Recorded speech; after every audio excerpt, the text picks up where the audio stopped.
Salam, hər vaxtınız xeyir olsun müəllimlər və müəllimliyə namizəd olan şəxslər. Deməli, bugün sizə sifətlə bağlı ümumi qeydlər deyəcəm. Bunlarla bağlı öz qeydlərinizi siz də yazıb götürə bilərsiniz. Bu ümumi çıxarışlardır, sistemli bir izah deyil. Yəni, lazım olacaq məsələlərdir. Başlayaq. Nədən başlayaq əvvəlcə? Deməli, belə nümunələr verir. Deyir ki, aşağıdakılardan hansı sifətlər ancaq adi dərəcədə işlənə bilər? Yəni, ancaq onları biz çoxaltmadan və yaxud azaltmada işlədə bilmirik, adi dərəcədə işlədirik. Bu, onu göstərir ki, belə çıxır ki, sifətlərin heç də hamısı dərəcəyə düşə bilmir də, azaltmaya və çoxaltmaya düşə bilmir. Yalnız adi dərəcədə mövcud olan sifətlər də mövcuddur. Bunlar əsasən hansılar? Məsələn, lıq şəkilçisi vasitəsilə, məsələn, götürək ki, yazılıq toxum. Sonra i-v şəkilçisi var. Sonra dakı şəkilçisi var. Sonra ki şəkilçisi var ki, sifət düzəldən şəkilçilər olaraq bunlarla yaranan sifətlər adi dərəcədə olur. Məsəl üçün, dünyəvi söz sadə sözdür. Məsəl üçün, dairəvi deyəndə bunu dərəcəyə salmaq olmur və ya kitabdakı sözünü dərəcəyə salmaq olmur, həminki sözünü dərəcəyə salmaq olmur. Burada bunlar adi dərəcədə işlənən sifətlər sayılır. Sonra bu sizi çaşdıra bilər, hansı sözdən söhbət gedir. Bizimki sözü, bizimki. Bu söz yadda saxlayın ki, isimdir. Yəni, deyə bilərsiniz ki, buradakı axı ki, burada da var. Xeyr, bu o ki deyil. Əgər qrammatik plus ki gəlibdirsə, bilin ki, o isim yaradır. Məsələn, bizimki. Burada yəlikal şəkilçisidir ki, leksik şəkilçisidir. Amma bu söz isə həmin ki sözünü yadımızda saxlayaq. Bu söz isə sifətdir, diqqətli oluruq. Bizimki sözü isimdir. Sonra nəyə yadda saxlayaq? Bunu demişkən bu sözə də baxaq. Bu gün ayrılıqda yazılan mürəkkəb zaman zərfidir. Amma mən yazsam ki, bugünkü sözün yazası olsam, bu isə mürəkkəb sifətdir. Yəni, bu kü əslində budur. Sadəcə olaraq deyə bilər ki, mən niyə düzəltmə götürmüşsünüz? Çünki bugün sözün özəyində biz iki sözüdən birləşməni görürük deyə artıq buna biz nə demək məcburiyyətindəyik? Mürəkkəb və eyni zamanda da bu sifətə çevrilir. Çünki cümlədə işlədəndə də bu açıq-aydın görünür. Bizi çaşdıran bir məsələ də var burada. Bugünkü sözünü bəzən bizə yenə də zaman zərfi kimi təqdim etməyə çalışırlar. Bu isə yanlışdır. Bugünkü, məsələn, iclasda onu gördüm nümunəsində. Nə vaxt sualına cavab verirmi? Xeyr, bugünkü hansı sualına cavab verəcək. Sonra gəldik hansı məsələni sizə deyək. Sifətlərlə bağlı belə bir məqamda çıxır ki, sifətin müstəqil cümlə üzvü olub-olmamaq məsələsi. Sifət ümumiyyətlə cümlədə müstəqil cümlə üzvü olaraq ən çox təyin rolunda çıxış eləyir və xəbər rolunda da çıxış eləyə bilər. Sifətin cümlə üzvü kimi çıxış etməməsi məsələləri nə zaman baş verə bilər? Bu zaman xitab ola bilər və yaxud da ki, götürək ara sözün tərkibində iştirak edən söz birləşməsi olaraq söz birləşməsinin tərəfi kimi çıxış eləyə bilər və ya adi söz birləşməsinin tərəfi olaraq istifadə oluna bilər. Fe'li birləşmənin və ya isim birləşmənin içində ola bilər ki, bu zaman biz cümlədə sifətin olduğunu deyə bilirik, amma müstəqil cümlə üzvü olduğunu deyə bilmirik. Belə bir örnək yazacağım. Məsələn, qırmızı kitabın üzü. Bir də yazıram, qırmızı kitabı alanda. Bu fe'li bağlama tərkibidir. Bu da söz birləşməsi. Yəni, qırmızı kitabın üzü. Bu isə ismi birləşmə. İndi burada fe'li birləşmə kimi düşündüyümüzün qarşısında qırmızı sözü var. Kitab alanda bu isə olur nə? Fe'li birləşmə.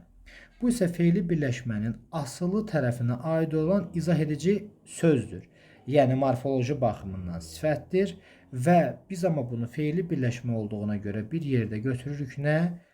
Zaman zərfliyi. Amma ismi birləşmədə kitabın üzü qopdu.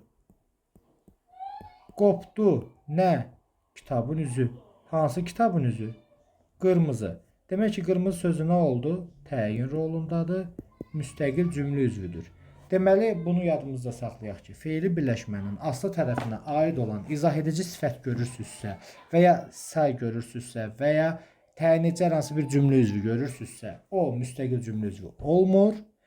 Amma ismi birləşmənin aslı tərəfinə aid olan, yəni aslı tərəf burada, aid olan təyin edici ifadə, yəni say, sifət və ya hər hansı bir feil sifət və ya təyin rolunda iştirak eləməli olan əvəzlik, biz ona müstəqil nə deyərik? Təyin deyərik. Onda yəni demək ki, bu feili birləşmənin əvvəlində buna təyin dedik, buna isə təyin demədik.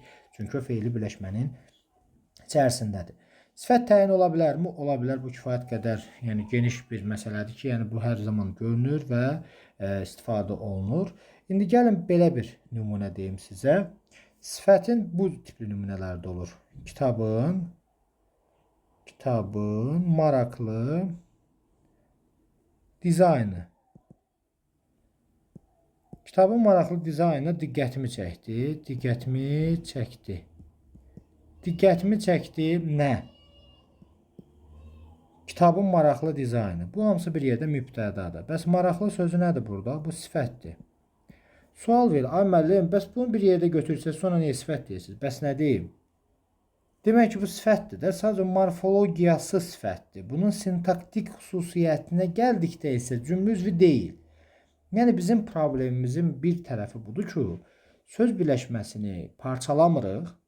Amma deyəndə ki, burada isim işlənib, deyir ki, müəllim, niyə isim götürürsünüz ki, axı bu parçalamırıq. Nə dəxlisi var bunun? Yəni o cümlə üzvü kimi soruşulur. Bu da söz birləşməsi kimi soruşulur. Yəni sintaktik baxımdan soruşulur. Hətta biri morfoloji baxımdan nitq hissəsi olaraq sifətdirsə, o bir tərəfdən də cümlə üzvü kimi təyindir, məsələn. Amma bu nümunədə maraqlı sözünün sifət olmasına mane olan nədir? Keçsinə. Sözdür də. Bu isimdir. Bu dizayn isimdir. Yəni burada bizə morfoloji təhlil desə, bunları isim götürməyəcək, götürəcək. Amma bunlar nə kitab sözü, nə maraqlı sözü, nə də dizayn sözü müstəqil cümlə üzvü deyil. Çünki bunlar bir tərkibin içində birləşib, söz birləşməsini yaradıb cümlə üzvü olublar. Və hamısı bir yerdə gedir. Bu sintaktik baxımdan bir yerdir. Sintaks axı birləşmə deməkdir. Amma bu ifadə isə içində olan sözlərlə bir yerdə morfoloji təhlil olunur. Maraqlı sözü sadəcə olaraq burada sifətdir, amma müstəqil cümlə üzvü deyil. Bəs nə olsa burada maraqlı sözünü təyin edə bilərik. Testdə verir. Bax, bu sözü çıxartsaq, kitabın sözünü çıxartsaq, onda diqqətimi çəkdi nə? Dizayn. Hansı dizayn? Onda deyəcəksən ki, maraqlı. Yəni bu söz olmadığına görə maraqlı sözü artıq üçüncü növ olmayanda maraqlı sözü müstəqillik qazanır. Bu mübtəda olur, maraqlı sözdə təyin rolunda çıxış eləyir. Yəni belə bir sualda qabağınıza çıxa bilər. Sonra gəldik hansı məqam hissə deyək. Sifət cümlədə xəbər rolunda çıxış etməsi haqqında danışaq. Sifət cümlədə xəbər olurmu? Bəli, cümlədə xəbər olur. Və ümumiyyətlə sifətlərin isimləşməsi məsələsinə səbəb olan cəm şəkilçisi var, hal şəkilçisi var, bir də xəbərli şəkilçisi var. Ümumiyyətlə isimlər həm bundan cəmlənir, daha doğrusu sifətlər həm bundan isimləşir, həm qoşmalarla isimləşə bilər. Bir də ki, adi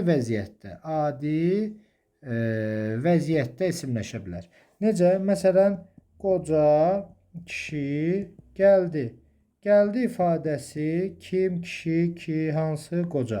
Mən buradan belə bir iş görüb, qocanı silsəm, o zaman burada qoca sözü olacaq, kişi sözünü silsəm, dərhal həmin o kişi sözünün xüsusiyyəti keçəcək qocanın üzərinə və qoca olacaq cümlənin nəyi? Mübtədası. Amma bu yenə də nədir? Sifətdir. İsimləşmiş sifətdir qoca sözü. Onda belə başa düşdük ki, isimləşmə isim olma deyil, sadəcə onun əlamətlərini, xüsusiyyətlərini daşımadır. Bu adi vəziyyətdə, yəni heç bir qrammatik göstərici qəbul etmədən isimləşmə sayılır. Növbəti isimləşmə məsələsinə gəlin baxaq qoşmalarla. Məsələn, deyirəm ki, qoca kimi, qoca üçün daha doğrusu, tam belə dəqiq olsun, qoca üçün hədiyyə aldım. Aldım kim üçün? Qoca üçün. Əgər qoca üçün ifadəsi cümlənin təyinidirsə, daha doğrusu tamamlığıdırsa, O zaman demək ki, burada isimləşmə baş verir. Normalda qoca sözü təyin olmalıydı, amma üçün qoşmasını qoşduğumuza görə, axı üçün nəyə qoşulmalıdır? Üçün isimin 4 müxtəlif halına qoşulur. Daha doğrusu qoşma isimin müxtəlif 4 halına qoşula bilər də. Yəni o əgər bu üçün sözü qoşulubdursa, deməli bu söz hansı məqamdadır? Yəni isimin xüsusiyyətini daşımaq məqamındadır. Ona görə də qoşmalarla da isimləşmə baş verə bilər. Yəni bu saya da aiddir, bu sifətə də aiddir. Məsəl üçün 5-cilər üçün də desəm, burada da qoşma ilə isimləşməni görürəm. Cəmhal mənsubiyyət, cəmhal xəbərlik nəymiş? Mən bura səhv qeyd etmişəm. Mənsubiyyət. Cəmhal mənsubiyyət şəkilçisindən də isimləşmə baş verir. Amma yadda saxlayın, xəbərli şəkilçisi isimləşdirmir. Məsələn, bu nə deməkdir? Gözəldir. Bir bu söz yazıram. Bir də yazıram. Gözəllərdir. Və gözəldir, necədir? Daha doğrusu belə. Necə sualını hələ də saxlayır. Əgər sifət öz sualındadırsa hələ, demək ki, isimləşmə baş verməyib. Gözəllərdir. Burada nə baş verir? İsimləşmə baş veribdir. Amma bu isimləşmənin səbəbi dir yox, lər şəkilçisi olacaq. Çünki dirdən əvvəl lər artırmışam və isimləşdirmişəm. İsimləşdirəndən də sonra xəbər roluna salmışam. Onda belə çıxır ki, sifət isimləşərək də, isimləşməyərək də nə edə bilər? Xəbər rolunda çıxış eləyə bilər. Sonra belə bir məqam verir. Deyir ki, əgər sifət xəbər rolundadırsa və yaxud da ki, say xəbər rolundadırsa, o zaman demək onun tərkibində mütləq xəbərli şəkilçisi var. Məsələn, deyək ki, gözəldir ifadəsini, gözəldir yazır. Deyir, düzdür də müəllim. Əgər sifət və ya say 5-dir, sözü cümlədə xəbərdirsə, mütləq xəbərli şəkilçisi var orada. Olmaya da bilər yoldaşlar. Məsələn, bunu yazıram. Gözəl idi, gözəl imiş. Fikir verdiksə, demək ki, bunun xəbər olmasına səbəb olan təkcə dır yox, həm də idi, imiş hissəcikləri də ola bilər. Yəni, siz bunları qoşaraq da o sözü nə edə bilərsiniz? Xəbər roluna sala bilərsiniz. Onda xəbər olması üçün onun tərkibində mütləq xəbərli şəkilçisi olması lazım deyil. Aydındırmı? Ümid edirəm ki, aydındır. Sonra baxdıq hansı məqama? Belə bir nümunə bizim qabağımıza çıxır. Sifətin çoxaltma dərəcəsini yaradan, məsələn, yamyaşıl, sapsarı, qıpqırmızı və s. Və yazır ki, qıpqırmızı bəzədildi. Qıpqırmızı bəzədildi. Burada bəzədildi. Necə bəzədildi? Qıpqırmızı. Bu tərzi hərəkət zərfliyidir. Bu zərfliyidir. Amma qıpqırmızı sözü nədir? Sifətdir. Onda belə çıxır ki, sifət cümlədə zərflik rolunda çıxış eləyə bilər. Çünki biz zərfin çoxaltma dərəcəsi deyə bir anlayış demirik. Yəni bu söz həmişə nədir? Sifətdir, amma zərflik rolundadır. Niyə? Feillə əlaqələnib buna görə. Qıpqırmızı kitab, nə bilim, alma desəmsə, onda isə aydın məsələdir. Yəni bunu artıq bilirik. Sonra rəng bildirmək məsələsi əsas yadınıza saxlayın ki, sifətin xüsusiyyətidir. Yəni o sayda zərfdə yoxdur. Sonra hansı sözü qeyd eləyəcəm mən bura? Bir də bu qıpqırmızıdır, yamyaşıldır, sapsarıdır da vurğu birinci hecədə olur. Çünki o həmin hissəyə düşür vurğu, lap başa düşür vurğu.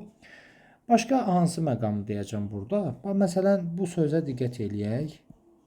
Dümdüz, sonra dimdik.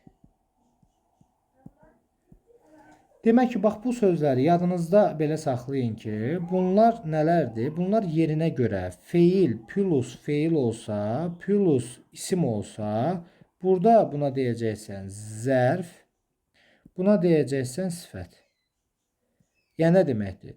Dümdüz danışdı, bir də var dümdüz, məsəl üçün söhbət. Dimdik dayandı və yaxud da ki, deyirəm ki, dimdik abidə və s. Belə işlədərəm və sifət və zərf kimi işlədərəm. Yəni, burada sıxıntı yoxdur. Amma bu rəng bildirən əlaməti ifadə edən o çoxaltma dərəcələri mıpırısı ilə yarananlar ki var, onlara harda işlənməsindən asılı olmayaraq sifət deyəcəksən morfoloji baxımdan, feilin bölündə işlənərsə, o zaman zərflik deyəcəksən. Bu belə. Sonra bizi çaşdıran bir məqamı da sizə deyim. Hə, bunu da əlavə edeyim ki, sifətin çoxaltma dərəcəsi və ya azaltma dərəcəsində olan söz isimləşə bilərmi? Yəni cümlədə bir sifət işlənib, həmin sifət isimləşib, daha doğrusu dərəcə əlaməti qəbul edib isimləşərmi? Olar. Niyə olmur ki? Məsəl üçün ən dadlılarını mən apardım. Burada ən dadlı ifadəsi var. Bu sifətdir və çoxaltma dərəcəsini sadəcə isimləşdirmişik. Və ya deyirəm ki, sapsarılarını mən aldım. Sapsarılar nəyi? Burada da nə oldu? Çoxaltma dərəcəli söz isimləşmiş oldu. Bəs azaltma olarmı? Niyə olmur ki? Məsəl üçün deyirəm ki, uzun sovlar mənə lazımdır. Nə lazımdır? Uzun sovlar. Gördüyümüz kimi isimləşə bilərmiş. Yəni o dərəcə əlaməti bildirib xəbər də ola bilər. İsimləşib mübtəda da, tamamlıqda, zərflik də olması mümkündür. Yəni orada heç bir sıxıntımız yoxdur. Sonra belə bir nümunə deyirik. Məsələn, qıpqırmızı oldu. Qıpqırmızı oldu, qırmızı oldu, yaşıl oldu, sarı oldu. Bu nədir? Mürəkkəb feildir. Yəni diqqətli oluruq. Qıpqırmızı sözü əlamət bildirən sifət işlənmişdir. Yazırsa səhv eləyir. Çünki biz buna qıpqırmızı oldu ifadəsinə nə deyib keçəcəyik? Çoxaltma dərəcəsində olan sifət deyib keçəcəyik. Belə yadımızda. Daha doğrusu feil, mürəkkəb feil deyib keçəcəyik. Buna belə yanaşmağımız lazımdır. Siz də belə yadınızda saxlayın. Sonra davam edirik hansı məqamdan? Yazır belə bir, elə mıpırısıdan danışmışkən bunlar da deyək. Yazır bumbuz ifadəsini. Bumbuz. Sonra yazır bimbiz. Sonra yaza bilər büsbütün. Büsbütün. Və bu sözləri yadınıza saxlayın ki, bunlar çoxaltma dərəcəsində deyil. Bunlar çoxaltma dərəcəsində deyil. Bumbuzla bimbiz sözləri əsas etibarilə adi dərəcədə sifətdir. Büsbütün sözü də zərf mövqeyində işlənən sözdür. Amma görüntüsü nəyə oxşuyur? Çoxaltma dərəcəsinə oxşuyur. Yəni ona görə də bizi çaşdıra biləcək bir nümunədir. Ona görə diqqətli olun. Bəs müəllim, niyə görə bunlar çoxaltma dərəcəsində deyil? Səbəbi odur ki, burada buz sözü var, isimdir. Biz sözü var, isimdir. Bütün sözü var, əvəzlikdir. İndi gəlin görək, biz ismin yoxsa əvəzliyin çoxaltma dərəcəsini yaratmalıyıq. Heç birinin. Biz sifətin dərəcəsini yaradırıq. Ona görə də olmaz. Sonra nəyə əlavə edirik? Belə bir cümlə bizim qabağımıza çıxır. Cümlədə deyir ki, qarşımıza çıxardırlar ki, coşqun dalğaları görəndə xoşbəxt idi. Coşqun dalğaları görəndə xoşbəxt idi. Xoşbəxt idi.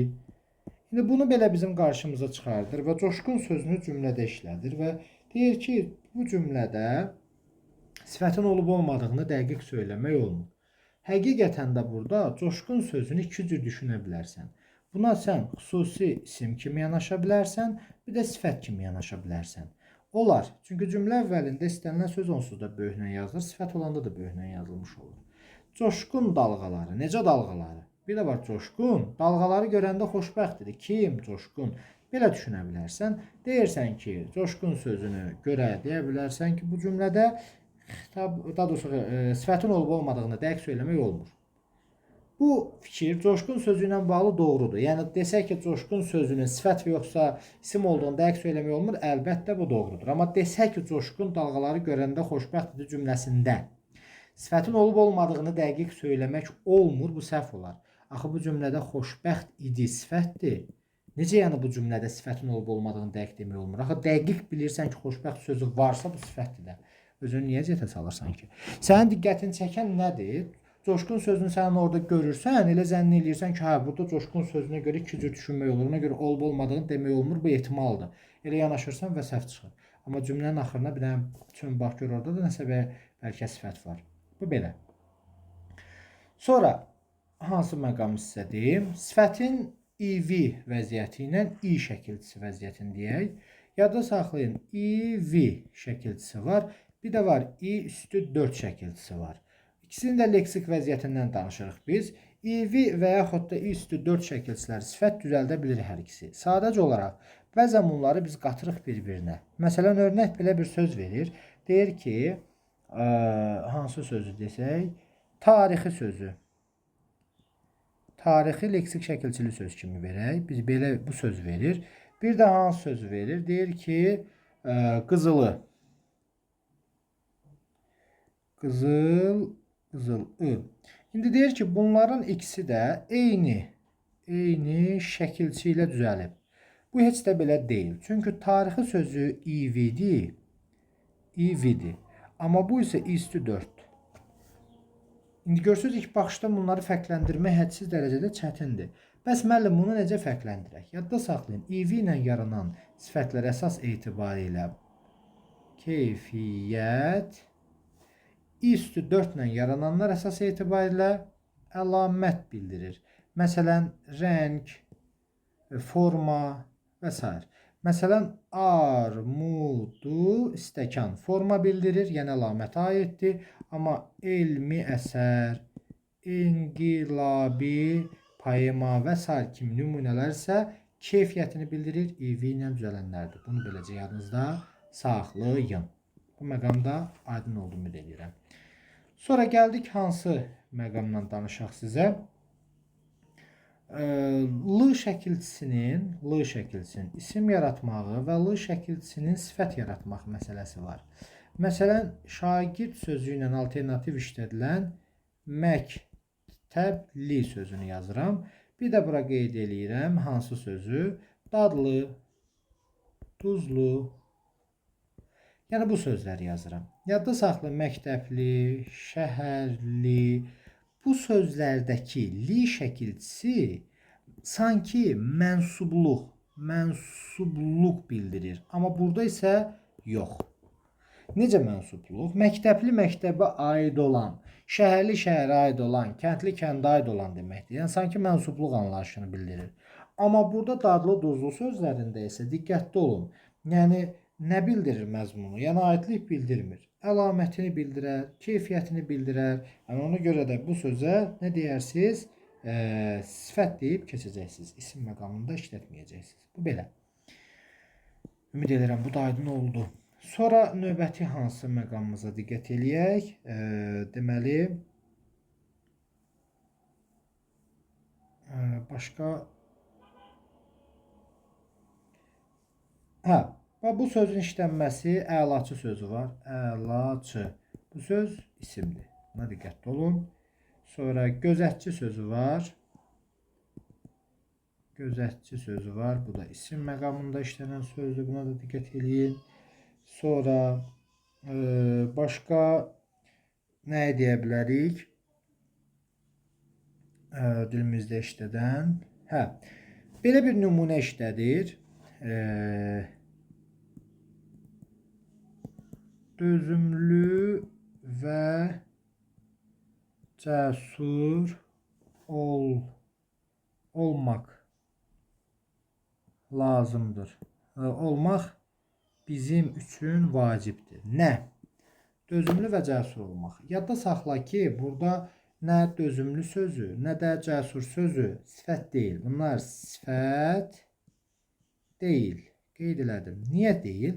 Çünki cəsur olmaq, dözümlü olmaq, bunlar mürəkkəb feildir. Cəsur olmağı mən sənə versəm, desəm ki, bu nədir? Deyərsən ki, feildir. Desəm ki, dözümlü olmaq nədir? Deyərsən, bu da feildir. Ona görə dözümlü və cəsur olmaq ifadəsində yadınızda saxlayın ki, feil var, sifət yoxdur. Amma səni çaşdırmaqdan ötürü sənə sifət var deyəcək və sən də götürüb səhv eləyəcəksən. Ona görə də eləmə, buna diqqət elə. Sonra başqa hansı məqamı deyəcəm? Maz şəkilçisinin işlənmə məqamından bağlı danışaq. Maz şəkilçisi, maz şəkilçisi, bu ümumiyyətlə maza şəkilçi deyə bilərəm, şəkilçilər də deyə bilərəm. Bax, maza şəkilçi deyirəmsə budur. Amma maza şəkilçi birləşməsi deyə bilərəm. M qrammatik, azdakı qeyd-qət gələcək zaman. Məsələn, götürək ki, buna deyirəm qorxmaz. Qorxmaz insan və ya sönməz arzular. Buradakı məzdər, mazdar nədir? Leksik şəkilçidir, sifət yaradıbdır. Maz, bəs belə olanda nə tür olur? Deyirəm ki, o buraya gəlməz. Gəl sözün kökü qrammatik, əz də qrammatik şəkilçi olacaq. O bura gəlməz. Gəlmə inkar şəkilçisidir. Az əzdəki ərin inkar formasında çevrildiyi üslubdur. Bundan işimiz yoxdur. Təbii ki, bundan söhbət gedir. Amma yox qıraqda sizə bu sözü versə, qorxmaz sözünü qıraqda versə və sizə desə ki, bunu təhlil elə, deyərsən bunu iki cür təhlil edirəm. Kök leksik, kök 2 qrammatik kimi təhlil eləyə bilərəm. Təbii ki, işləmə məqamına görə siz ona nə deyəcəksiniz? Siz ona sifət və ya feil deyəcəksiniz. Sonra başqa hansı məqamı deyə bilərik? Deməli olar bir çox şeylərdən danışdıq. İndi gəlin bu sözə diqqət eləyək. Bax, məsəl üçün bu söz bizi çaşdıran sözdür. Axırı anəndən qutaran. Ürəyə yatan, günə baxan, sonra zəhlə tökən. Bu sözləri görürük, axırı anənlə qutarır. Yəni bunların qabağına yazıram. Bunlar feili sifət deyil. Biz nə edirik? Bunu görən kimi, ay müəllim, axırı anəndirsə feil sifətdir. Yoldaşlar, səhv eləyirik. Ona görə də mən də elə bir səhv eləmək istəmirəm, siz də eləmək istəmirsiniz, qutardı, getdi. Demək, günə baxan, ürəyə yatan, zəhlə tökən sözlərinə nə deyək? Sifət deyək. Bunlar sifətdir. Amma bu söz isimdir də, yəni bundan işimiz yoxdur. Ürəyə yatan və zəhlə tökən sifətdir. Bu günə baxanı ona görə yazmışam ki, axırı anənlə qutarır. İndi bunlar sifətlər. Mən bundan bu sözü yaratsam, zəhlə tökənlik. Bu oldu nə? İsim. İndi bu isim nədən yarandı? Təbii ki, bunu belə çaşdırır. Müəllim, feili sifətdən yaranan isimdir. Axırı anəndən qutarıb ona lik qoşmuşam. Xeyr, elə deyil. Deyirsiniz, sifətdən yaranan isimdir. Aydındır mı? Və buna bu formada yanaşırsınız. Amma zəhlə tökənlik sözünə quruluşca mürəkkəb isim deyirsiniz. Mürəkkəb isim. Çünki zəhlə və tökmək sözləri onların sifət olduğu məqamda da mürəkkəb idi. Onlar isimə çevriləndə də yenə də mürəkkəbliyini qoruyub saxlayır. Bu məqamda diqqət eləyin. Sonra ardınca hansı məqamı xatırlayaq? Başqa nə deyə bilərik? Bir də məsəl üçün zəhlə tökmək ifadəsi var dilimizdə. O frazoloji birləşmədir, ondan işimiz yoxdur bizim. Sonra şaquli sözü var dilimizdə. Şaquli.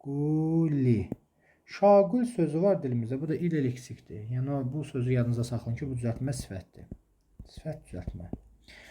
Çünki şaqul bir alətdir. O şaquli də o alətin ölçüsü zamanı ortaya çıxan vəziyyətdir. Yəni düz vəziyyətdir. Sonra buruq sözünə baxaq.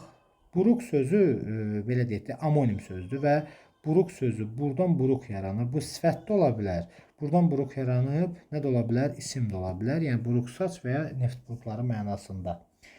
Sonra bu məqama diqqət eləyin. Açıq, aydın və ya açıq, aşkar. Bu sözlər nələrdir? Bu sözlər azaltma dərəcəsində yekə deyil. Açıqla aydın, açıqla aşkar yaxın mənalı sözlərdir. Yaxın mənalı sözlərin birləşməsindən yaranan mürəkkəb sifətlərdir. Burada dərəcə yoxdur.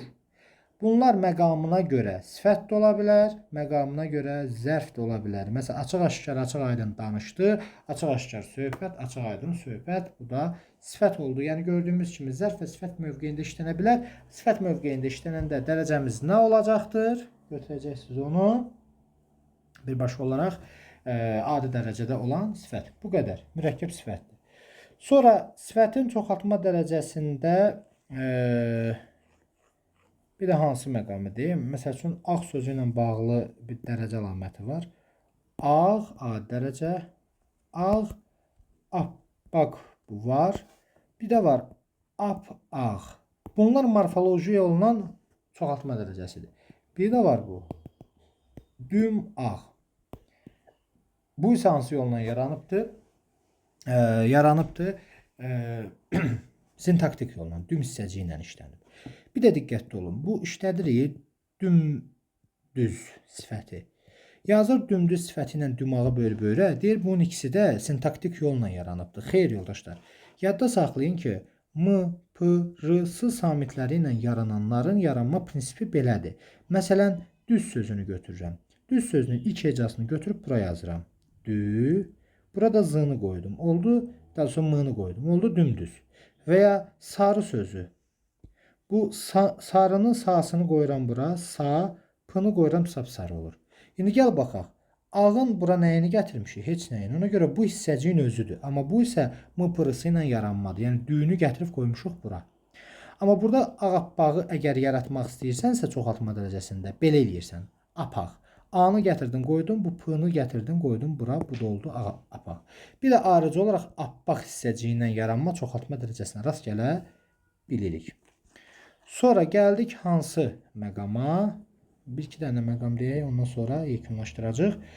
Məsələn, dahiyanə sözü. Dahiyanə. Bu sözdə 2 dənə uzanma var. Biz bu fonetika bilgilərimizdən bilirik bunu. Bu sözə zərf də deyərsən, bu sözə sifət də deyə bilərsən. Yerindən asılı olaraq dahiyanə söhbət, dahiyanə danışdı deyə bilərik. Sonra bu sözlərə diqqət eləyin. Kəm ağıl, kəm hövsələ. Sonra nə deyə bilərik? Kəm savad sözü də var, işlənir. Bir təhər və s. Bu sözlər yadda saxlayın ki, azaltma dərəcəsində deyil. Yekə bir dənə deyil. Kəm ağıl isimdir, hövsələ isimdir, bir təhər mürəkkəb zərfdir, bir təhər dolanıram mənə. Amma bilin şirin təhər, qırmızı təhər, tamam, onda azaltma dərəcəsi qəbul eləyə bilərsənmi? Niyə eləyə bilməyəsən? Bilərsən. Belə, müəllimlər, ümid edirəm faydalı oldu hər biriniz üçün. Bu qeydləri götürüb testlərdə istifadə eləyə bilərsiniz. Sağ olun, növbəti videoda görüşərik.